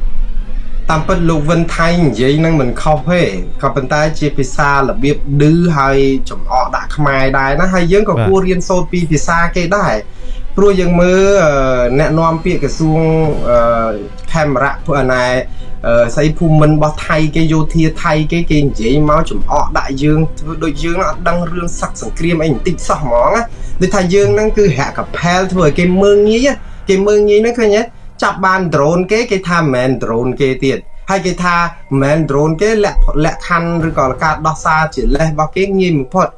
តែចោតគេថាជា drone មិនឥឡូវទីហើយយើងទៅចោតគេថាជាអ្នកលួចបេះផ្លែឈើពីផ្ទះយើងឧទាហរណ៍បើថាផ្ទះហ្នឹងហូបតែសាច់ហ្នឹងឧទាហរណ៍អញ្ចឹងណាគេមិនដែលហូបផ្លែឈើមិនបាច់យកផ្លែឈើទៅអីហើយដូចគ្នាអញ្ចឹងថាឲ្យគេទៅប្រហោះ drone មកក្នុងដីខ្មែរមកស៊ើបយកការលេនដ្ឋានតបយើងមានកម្លាំងប្រមាណចាំបាច់យក drone មកអស់ថ្មទៅអីបើយើងប្រហោះតាម Facebook រាល់ថ្ងៃហ្នឹងតាហ៊ានយើងប្រហោះតាំងពីមូលដ្ឋានមកពីរឿងតាហ៊ានហូបមីកញ្ចប់តាហ៊ានអត់ស្បែកជើងពាក់តាហ៊ានដេកព្រៃអត់មានចង់និយាយថាអត្តខិតនឹងហើយនឹងអាចល័តតបស្អីលោកហ៊ីងវុនហៀងនឹងចាំងពីចេញពីមាត់ទ្វារឡើងឡានលុចសិស្សអីណាទំនើបទៅព្រំដែននឹងគឺថានិយាយទៅគឺតបរបស់យើងនឹងគឺរៀបចំតាំងពីចំណុចកដល់ចំណុចសហល្អហ្នឹងគឺយើងបង្ហាញតាម Facebook ហ្នឹងយើងហែកពោះឲ្យក្អែកចឹកគឺឃើញច្បាស់ចាស់អញ្ចឹងថៃគេនិយាយហ្នឹងគឺជាការឌឺដងបែបចំអកឡកលើឲ្យយើងផងហើយនិយាយរបៀបដូចថាដោះសាររបៀបបែបនៃកប្លែងហ្នឹងបើន័យថា drone របស់គេប៉ុន្តែបើគេនិយាយអញ្ចឹងក៏មានន័យសមរម្យរបស់គេយើងស្ដាប់ទៅដូចជាចំអកឲ្យយើងខ្លាំងមែនតែប៉ុន្តែចរិតរបស់យើងអត់ព្រមកែដើម្បីកុំឲ្យគេមើលងាយគឺយើងនៅតែថតប្រហោះថតអីអញ្ចឹងហើយថ្នាក់ដឹកនាំយើង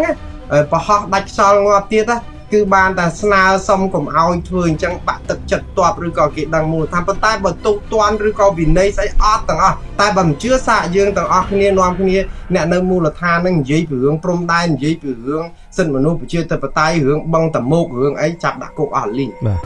ប៉ុន្តែលោកមូណារ៉េតលោកដឹងស្រាប់ហើយថាលោកហ៊ីមិនហៀងគាត់ជាប្រធានអង្គរៈរបស់លោកហ៊ុនសែនហើយនៅពេលដែលមានសង្គ្រាមនៅថៃម្ដងលោកហ៊ីមិនហៀងហ្នឹងគឺថាទៅហើយគឺឡើងឡានលើកជើងឡើងឡានហ្នឹងជិះឡានហ្នឹងមិនចង់រួចទេតើតែមានអ្នកលើកគូតរុញគូតឲ្យលោកបានលើកអាចឡើងជិះឡានបានហើយមេតបខ្មែររបៀបម៉េចបើដើរមិនចង់បោះជំហានទៅមុខមិនចង់ទាំងរួចផងហើយទៅវាយជាមួយប្រទេសជិតខាងរបៀបម៉េចខ្ញុំឥឡូវនេះមួយខ្ញុំអត់ទាន់យល់ទី2ទៀត ហេតុអីបានជាលោកហ៊ីមិនហៀងនឹងតែងតែទៅការ៉េការ៉ូនៅតាមតំបន់ព្រំដែនហ្នឹងឲ្យតែមានបញ្ហាព្រំដែនហ្នឹងគឺទៅហើយមិនមែនទៅក្នុងនេះទេក្នុងនៃកងទ័ពទេគឺជាប្រធានអង្គរៈបាទហេតុអីបានជាកម្ពុជាប្រើប្រាស់នៅក្នុងការចល័តទ័ពរបស់ខ្លួនហ្នឹងដូចថាជារបៀបចាប់ឆាយទៅវិញដូចថាអាខាងត្រូវតែជារដ្ឋត្រូវជាមុខការពារជាតិមេបញ្ជាការអគ្គមេបញ្ជាការអីចឹងទៅក្នុងការដឹកនាំកម្លាំងអីទៅចឹងបែរទៅជាប្រធានអង្គរៈហើយមានដុសក្បាលពោះស្អុយដើរត្រឹបជើងបោះជំហានមិនទៅមុខអញ្ចឹងយ៉ាងម៉េចលោកមូនរ៉េតមើលឃើញបែបណាលោកសារដាតាមពិតខ្ញុំមិនចង់ទៅនិយាយអំពីសុខភាពឬក៏អីរបស់អ្នកដែលកាន់មេអង្គរៈឬក៏ខាងយោធាទេព្រោះអាចមកពីជីវភាពពួកគាត់ធូធាសបោសបាយមានរបស់របរទទួលទានគ្រប់គ្រាន់ហ្នឹងហើយបានជាគាត់តលុកតលុនឬក៏មានសាច់ឈាមខ្ញុំជឿថាអានោះគឺជាភ័ព្វព្រេងវាសនារបស់គាត់ដែរដែលថាបានកន្លែងការងារល្អមានប្រាក់ចំណូលច្រើនអីអញ្ចឹងទៅមានហូបចុកអីចឹងទៅក៏រៀងធ្ងន់គីឡូអីបន្តិចទៅហើយតាមពិតអាហ្នឹងវ័យរបស់គាត់វ័យប៉ុណ្ណេះហើយវាមានការទ្រុឌទ្រោមអីខ្លះហ្នឹងវាមិនមែនជារឿងអីប្លែកហ្មងក៏ប៉ុន្តែរឿងដែលសំខាន់គឺខ្ញុំសរសើរលោកហ៊ីងប៊ុនហៀងវិញដែរទេព្រោះអីយើងនៅលើពិភពលោកនេះមិនសូវមានអ្នកដែលកាន់កងអង្គរៈឬក៏ថាខាងអ្នកដែលមានប្រដាប់អាវុធអីអញ្ចឹងគឺដូចថា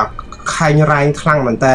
លោកហ៊ីងប៊ុនហៀងមកកំថាឡើងវាយមួយថៃលោកសាដាមមានចាំឯងគាត់ថាសំបីអាមេរិកក៏អត់ចាបដែរណាគាត់ចង់វាយដល់អាមេរិកទៀតបាទដូច្នេះប្រហែលជាអាចនៅក្នុងន័យថាភាព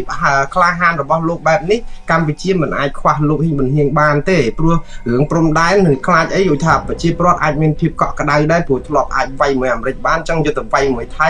មាននរណាដែលនឹកដល់មានតែលោកហ៊ីងប៊ុនហៀងនឹងឯងតែបើយើងនិយាយអំពីលោកសាដាមានប្រសាសន៍ពីរឿងកងអង្គរៈទៅធ្វើអីដែលតាក់ទងនឹងរឿងព្រំដែនវាត្រូវមានក្រសួងការពារជាតិវាមានក្រសួងសន្តិសុខជាតិក្រសួងមហាផ្ទៃឬក៏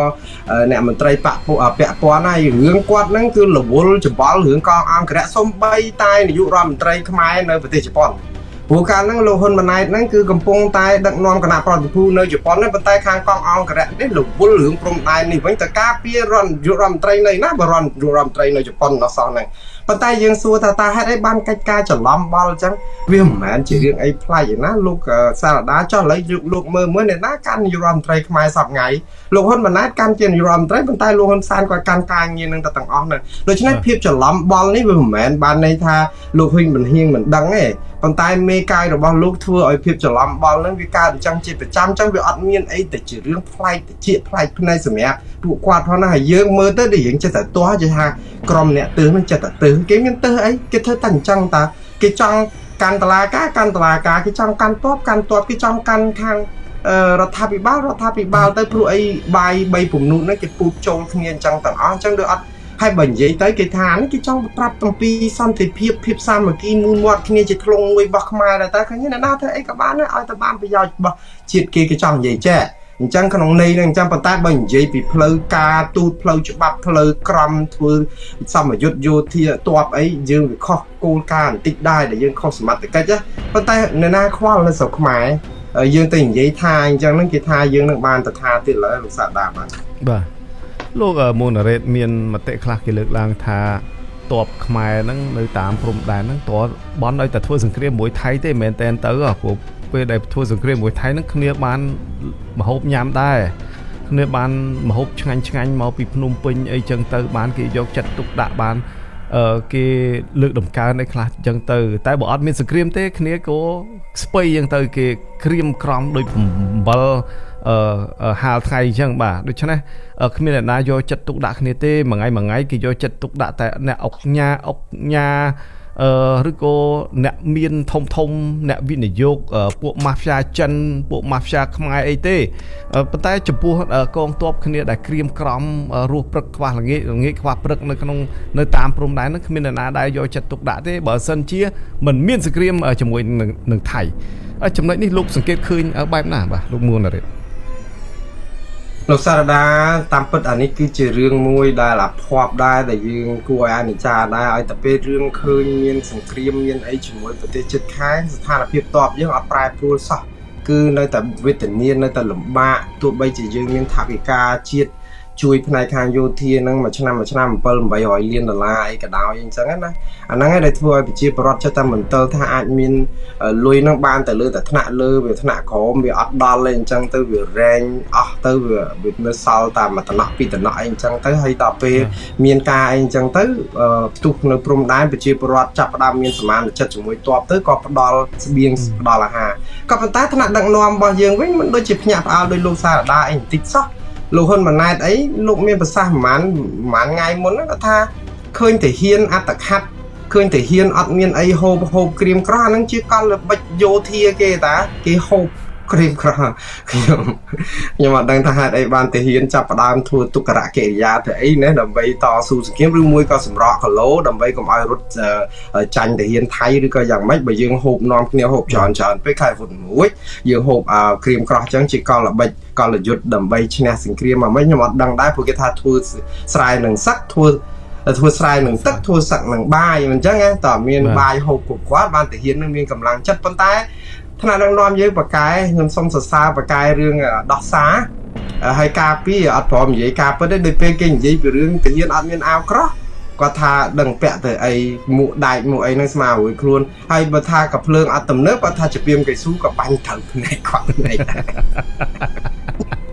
ខ្ញុំរត់នឹកមិនឃើញទេខ្ញុំសុំទោសខ្ញុំថាថ្នាក់ដឹកនាំហាក់បីដូចជាកំ pl ែងពេករឿងកំពុងតែនិយាយទៅថាលោកហ៊ុនម៉ាណែតកំ pl ែងដូចជាមិនជាទៅបន្ទោសអីទេបើឪពុករបស់លោករឿងប្រពន្ធភ្នំប៉ុណ្ណាហ្នឹងរវល់ពីរឿងតាមនុស្សចាស់ផ្ដាច់ដោះឯណាមួយខៀវកញ្ញរិទ្ធឯណាណោះហើយបើមិនចឹងទេអាគេប្រជុំរឿងព្រំដែនហ្នឹងផលផុសយ៉ាងណាក៏នៅតែមានសារឆ្លើយឆ្លងគ្នារឿងដោះគោយុទ្ធលុបអីណាដូចថា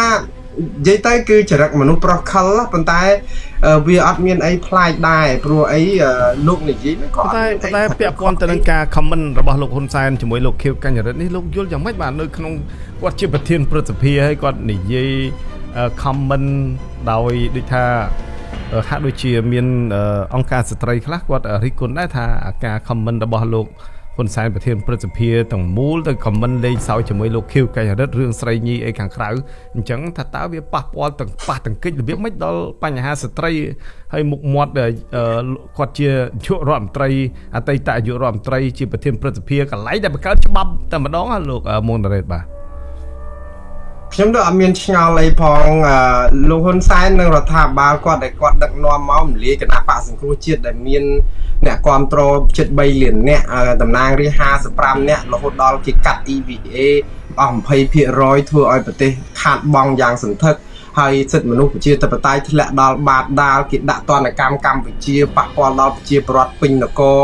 អីគេឈ្មោះកម្ពុជាអាសោចពេញពិភពលោករឿងធំប៉ុណ្ណាណីមកខ្លាំងអីទៅរឿងលឺក្រែគាត់និយាយមិនបានរឿងប៉ុណ្ណោះគ្មានអ្នកណាធ្វើអីគាត់កើតប៉ុណ្ណាដូច្នេះខ្ញុំអត់មានអីភ្ញាក់ផ្អើលនៅក្នុងភាពដែលគាត់អាចធ្វើអញ្ចឹងកើតហើយដល់ពេលយើងនិយាយអញ្ចឹងចុះតែត្រាំមកនិយាយពីរឿងស្រីញីនិយាយពីរឿងស្អីណាប្រមាថការទៀនគេពេញមកកណោគេផ្សាយអញ្ចឹងយើងថាយើងមិនព្រមរករឿងតែត្រាំផងក៏ប៉ុន្តែខុសគ្នាតែអញ្ចេះទេតែត្រាំគាត់និយាយរឿងអីហ្នឹងវាក្នុងបន្ទប់ទឹក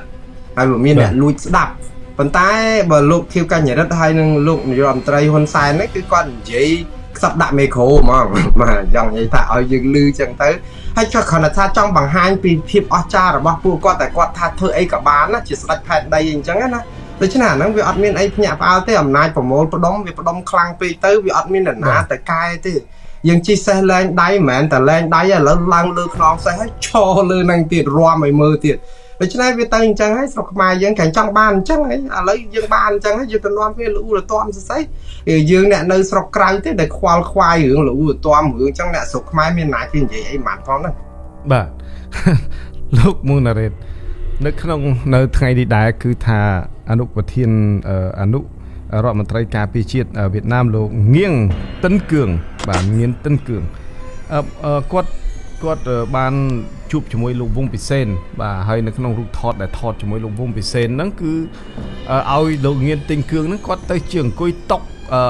ហើយ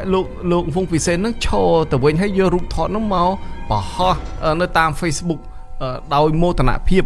ដែលមកចឋានជាច្រើនរួមទាំងក្រមប្រឆាំងក្រមសង្គមស៊ីវិលមហាជនជាច្រើននោះរិះគន់ខ្លាំងមែនទែនជុំវិញរូបថតមួយសន្លឹកនេះដែលបង្ហាញថាហាក់បីដូចជាចវាយហើយនឹងកូនជឹងឬក៏កូនអុកឬក៏អ្នកបំរើអីទៅវិញបាទលោកសង្កេតឃើញបែបណាបាទជុំវិញបញ្ហានេះខ្ញុំឃើញរឿងពីរលោកសារដាឃើញរូបថតនឹងភ្លាមខ្ញុំចាប់អារម្មណ៍រឿងពីររឿងទី1គឺវាឥឡូវយើងនិយាយដូចថាយើងទៅលេងវាមានប្រធានាធិបតីដូចនៅ White House អីយើងដឹងហើយណាតែពេលយើងចូលទៅក្នុងកន្លែងដែលគេធ្វើឲ្យយើងចូលទៅលេងគឺបានន័យថាយើងអាចអង្គុយនៅលើកៅអីប្រធានាធិបតីនឹងបានថតរូបមិនអញ្ចឹងណាឲ្យតែគេបើកសិទ្ធិអនុញ្ញាតឲ្យអ្នកចូលទៅហើយយើងចូលទៅយើងចង់ថតរូបហើយយើងវាគ្មានសមត្ថភាពអីទៅធ្វើជាប្រធានាធិបតីក៏ប៉ុន្តែដោយសារបានទៅលេងនៅក្នុងសេតវិមានម្ដងម្កាលអញ្ចឹងហើយគេឲ្យយើងចូលទៅដូច្នេះជាភ្ញៀវអញ្ចឹងម្ចាស់ផ្ទះទទួលភ្ញៀវឲ្យថតឲ្យអីចឹងជាអនុស្សាវរីយ៍បានវាមិនអីទេវាជារឿងមួយសប្បាយទៅឲ្យគេដឹងថាអូខ្ញុំបានមកដល់វិមានសេតវិមានខ្ញុំបានអង្គុយលើកៅអីប្រធានាធិបតីបានថតរូបជាអនុស្សាវរីយ៍ប៉ុន្តែយើងជាប្រធានាធិបតីមិនមែនទេដូចគ្នាអញ្ចឹងរូបមួយស្លឹកនៅនេះហ្នឹងគឺមានជួរយោធាថៃជាន់ខ្ពស់អីមកប្រទេសកម្ពុជាក្នុងនាមជាមិត្តប្រជាប់គ្នាភូមិផងលបងជាមួយទស្សនកិច្ចអីចឹងយកមកថតរូបជាអនុស្សាវរីយ៍អីវាដូចថាគាត់ជាភ្ញៀវទេប៉ុន្តែភាពដែលខុសឆ្គងតែអញ្ចេះហេភ្ញៀវដែលមកពីក្រៅមិនមែនជាភ្ញៀវរបៀបស៊ីវិលណានៅពេលដែលមិនមែនភ្ញៀវស៊ីវិលឲ្យក្រងសម្លៀកបំពាក់ជាយោធាហើយមានស័ក្តិមានអីបានន័យថាតំណាងឲ្យជាតិសាសន៍មួយ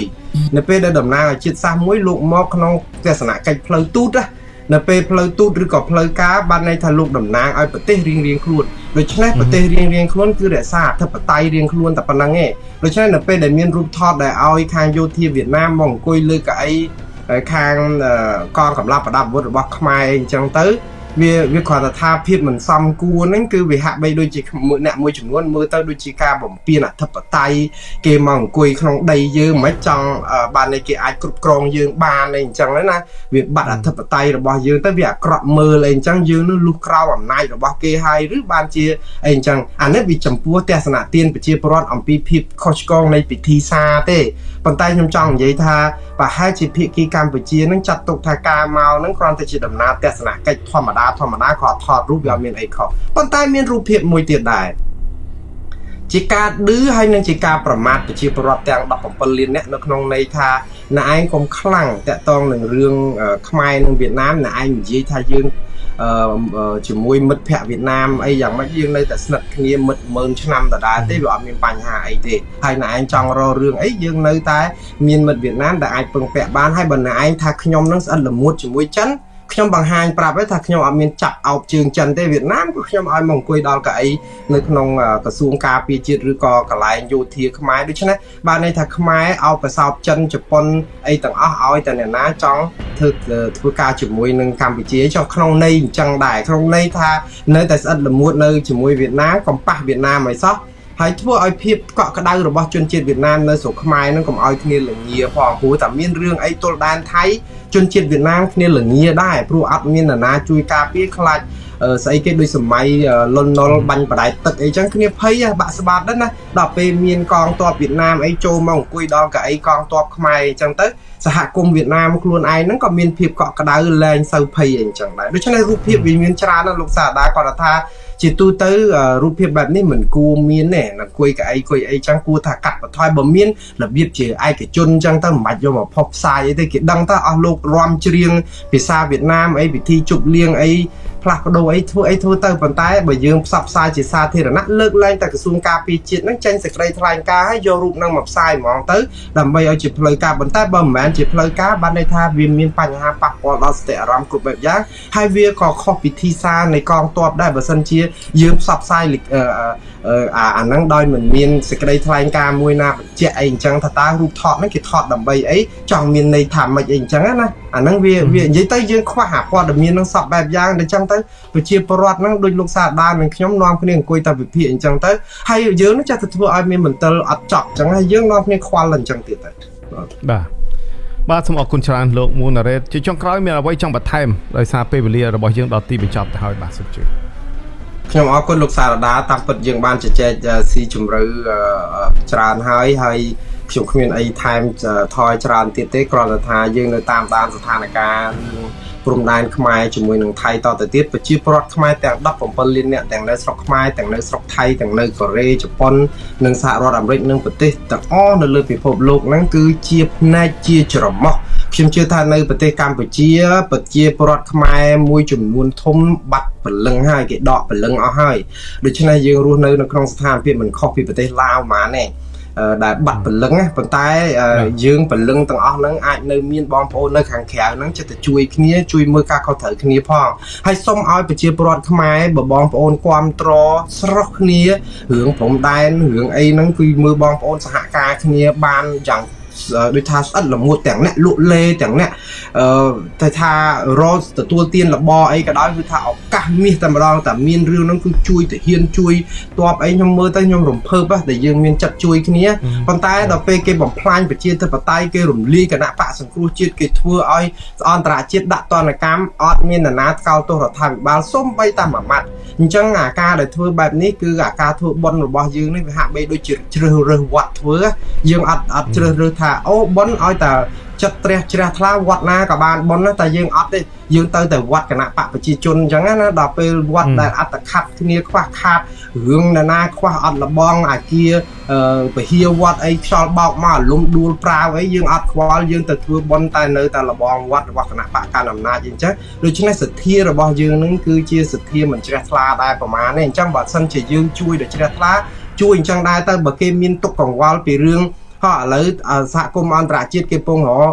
ដាក់ទណ្ឌកម្មស្រុកខ្មែរពីរឿងអត់ព្រមស្ដារសិទ្ធិមនុស្សនិងប្រជាធិបតេយ្យអ្នកលក់លេអុកញ៉ាមហាមន្ត្រីទាំងអស់ដែលយកបាយយកទឹកទៅចែកទាហានព្រំដែនហ្នឹងសាកអញ្ចឹងវិញដែរមើលព្រោះវាជារឿងឆ្នាំងបាយរបស់យើងដែរអញ្ចឹងមិនអញ្ចឹងការពារអាហ្នឹងឲ្យមាំដូចគ្នាបានយើងហៅថាជាអ្នកស្នេហាជាតិស្រឡាញ់ជាតិនេះដោយស្មោះត្រង់មិនមែនធ្វើទៅតាមតែអ្វីដែលអ្នកនយោបាយចង់ឲ្យយើងធ្វើឲ្យគេជូនដំណើរទៅយើងចាប់ផ្ដើមអអេព្រោះអត់មានណាបង្ក្រាបដល់ពេលយើងធ្វើអីប៉ះពាល់ឲ្យគេរករឿងយើងស្ងាត់គ្រប់គ្នាហើយដល់ពេលហើយមានទុកទាំងអស់គ្នាអញ្ចឹងរឿងវាមិនមែនតែព្រំដែនទេបងប្អូនរឿងយើងនៅ100មុខទៀតលោកសារដាយើងមិនអស់ទេយើងអាចជួបគ្នានៅពេលក្រោយទៀតបា